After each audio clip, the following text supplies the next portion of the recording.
You're tuned in to Agriculture Today, coming to you from the campus of Kansas State University. Welcome once more.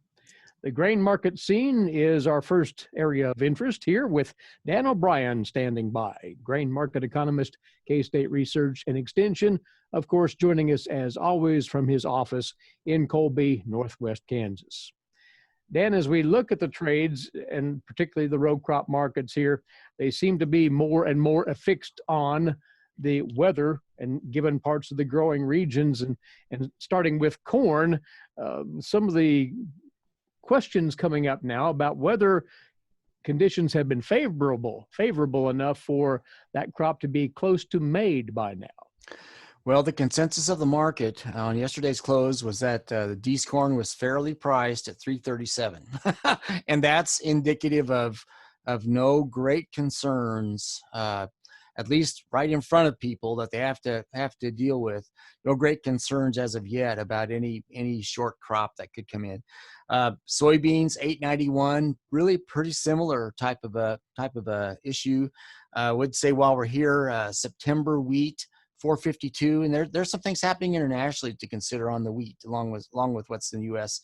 So the market has taken the surprise reduction in acreage that happened for corn and for and soybeans as yet unplanted anyway, as of June 1, in stride, and said, okay, I understand all that. 337 D's corn and 891 November beans, and it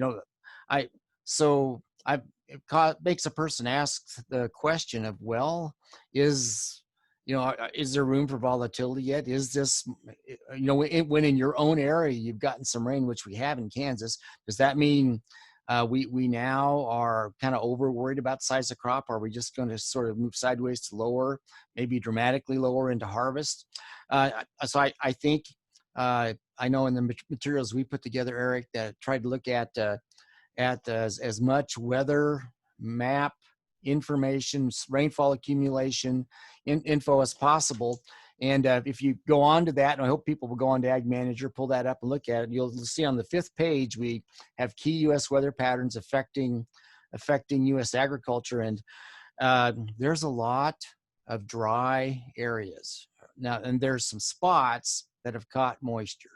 And the drought monitor shows still, this was as of July the 14th. Some of that rain had come, that come through, and you can basically cut the from almost all the crop production area of the state of Oklahoma, all the panhandle of Texas, kind of the western third, and it's kind of an odd-shaped boot deal, but southeast, parts of south central, east central Kansas, parts of central Kansas, in the dry area.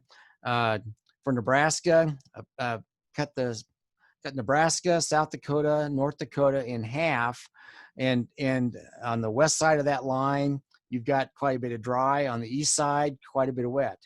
What's surprising really to see is some emerging dryness in, say, east central Iowa heading into northeast. And you'll see even on the seasonal drought outlook, they're starting to show parts of that northeast Nebraska heading into Iowa, some of that. Those sections having challenges up in the lakes part of Minnesota, where not a lot of crops up there, but there's some drought there. What's really something to watch, I think, is when you look at Indiana, parts of Ohio, and heading into the eastern Corn Belt, you've got some pretty dry areas. Add that to concerns about what higher temperatures have done to pollination development of the crop, of the corn crop, and it seems that on the one hand we have our new favorite word in ag markets and really the whole country, cognitive dissonance. So we on the one hand we see, well, yeah, it'll probably work out, but on the other, that will probably, these things, we've seen this before, we get a big crop, be no problem. But on the other, still we're sitting smack dab in the middle of July, and there's some dry issues to be dealt with, and some acres we're not quite sure there.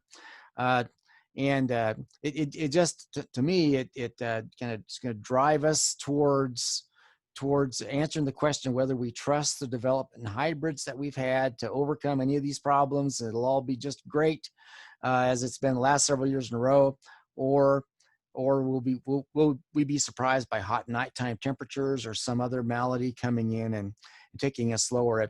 The worry I'd have right now is for corn anyway to end up and to not be 178.5 bushels per acre like USDA is talking, but something more like a 173, 175. But that's only my intuition saying that, gosh, it's not just perfect out there in a lot of areas of the country.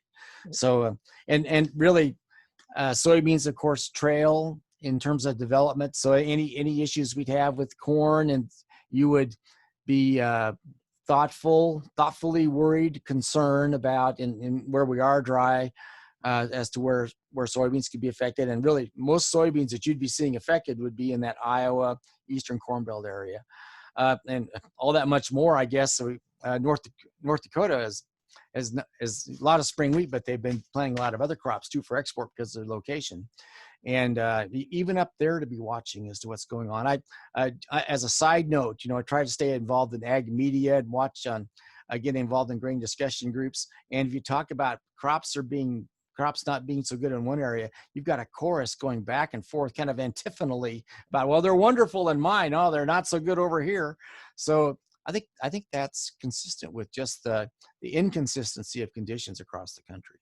And having said that, then when you think about market reaction, it would make sense that for any kind of dramatic reaction or response to the upside, it would have to be a blanket impact over a wide swath, as opposed to these isolated concerns, say, in the Eastern Corn Belt.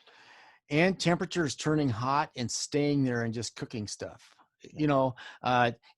With moderate fears of what might happen, I don't know that switches a market like these ag markets that we've seen over the last several years, that really does much until you get out farther into August, September. Start seeing stuff in the field and getting some USDA numbers to verify what you might see out there.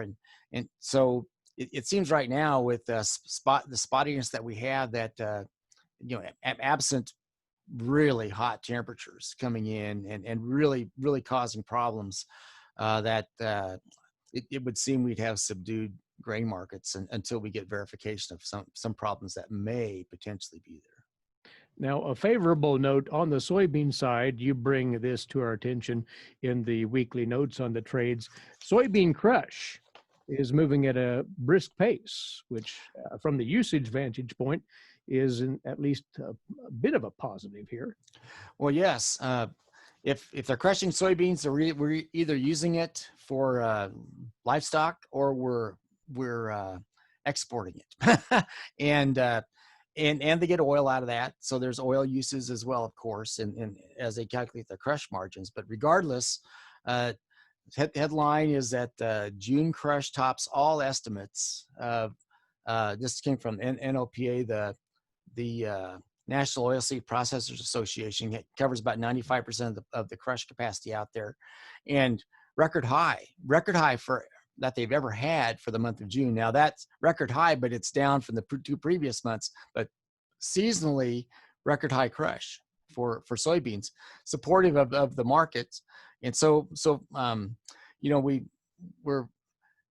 don't want to miss the big news that's happened in this last week that we've had China come into the market. We have had significant purchases of corn, significant purchases of soybeans. And I think most of those have been, almost all of those purchases have been raw beans more rather than oilseed. At least that's my knowledge of it, or our knowledge, what we can read of it. So you've got, could that factor be coming in and affecting that soybean crush? I'm unsure, but it is as it is. We're watching crop development, and really you don't see any major problems showing up other than maybe in Michigan with poor soybeans. Nothing else really standing out terrible. You bring all this together and the uncertainty where where production's going, and I guess 891 November for yesterday's close is probably a decent number, but it's sure not reflecting anybody going gangbusters on either supply or demand in a way that would raise prices a lot higher yet, at least not yet. And Dan, the Kansas wheat harvest 2020 is behind us now, and we've numbers on the quality of the harvest, at least preliminary figures that lend to the story here. Yes, got a copy in our notes of a U.S. Wheat Associates report as of July the 10th. So most of the shouting is done, and showing protein at 11.6%. Now that's compared to 11.3% for all these samples they've taken. Last year, the test weight 61.8 pounds per bushel. That was up from 60.8. Now I sure would not doubt that at all in aggregate. We've heard a lot about spottiness and of spottiness again of different outcomes across the state of Kansas.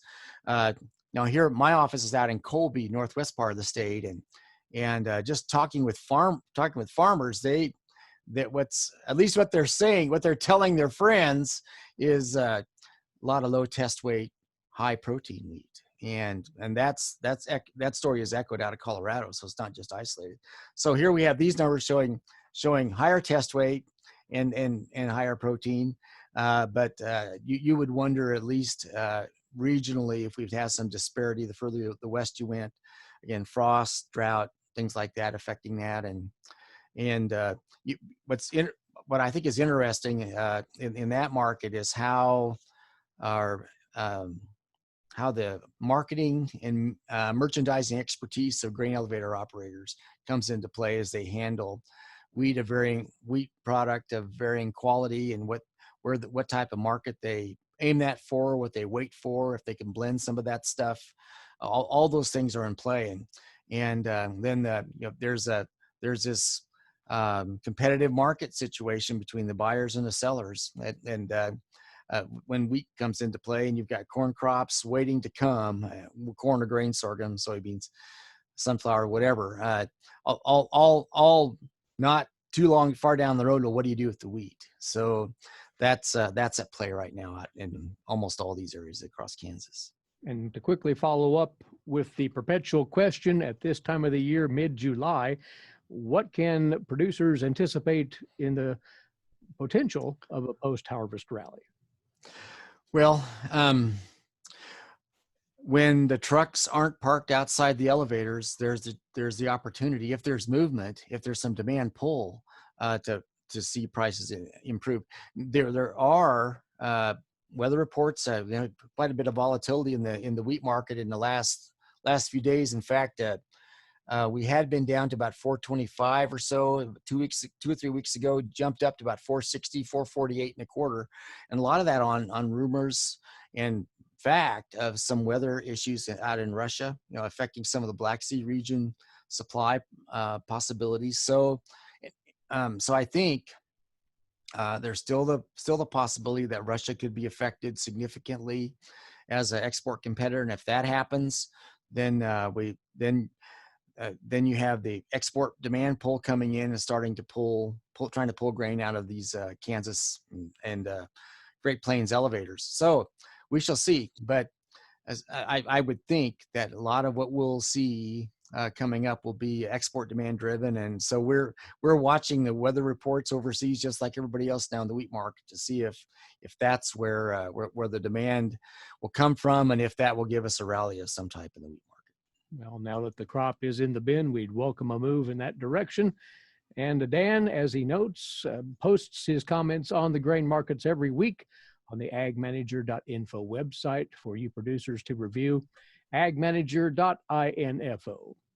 Next Friday, we'll talk again. Dan, many thanks. Thanks, Eric. Take care. Grain market economist Dan O'Brien, K-State Research and Extension, opening up this Friday edition of Agriculture Today.